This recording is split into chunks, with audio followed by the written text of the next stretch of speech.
সুপ্রিয় কৃষক ভাই, আপনাদের একটি বিষয় আজকে অবগত করব, সেটি হচ্ছে এই যে দেখতে পাচ্ছেন চিংচিঙ্গার ক্ষেত।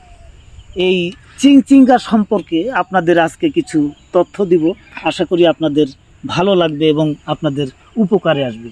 এই যে আপনারা চিংচিঙ্গা দেখতে পাচ্ছেন, অত্যন্ত সুন্দর একটি চিংচিঙ্গার ক্ষেত করা হয়েছে। এখানে দুষ্ট পাখি এই চিংচিঙ্গাগুলো খেয়ে থাকেন এবং নষ্টবিষ্ট করে থাকেন। এই চিংচিঙ্গা পাখির হাত থেকে রক্ষা করার জন্য একটি কাজ করতে পারি, সেটি হচ্ছে এই যে আপনারা দেখতে পাচ্ছেন জাল টাঙিয়ে দেওয়া হয়েছে। সুন্দর, একে কারেন্ট জাল বলা হয়।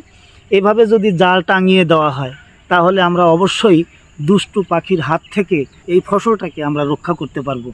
আশা করি আপনারা যারা এই চিংচিঙ্গার ক্ষেত করে থাকেন তারা অবশ্যই এই ভিডিওটি দেখে উপকৃত হবেন, এবং যারা ক্ষেত করবেন তারা এইভাবে যদি ক্ষেত করেন তাহলে আমার বিশ্বাস আপনারাও দুষ্ট পাখির হাত থেকে রক্ষা করতে পারবেন ফসলকে। ভালো থাকবেন, ধন্যবাদ।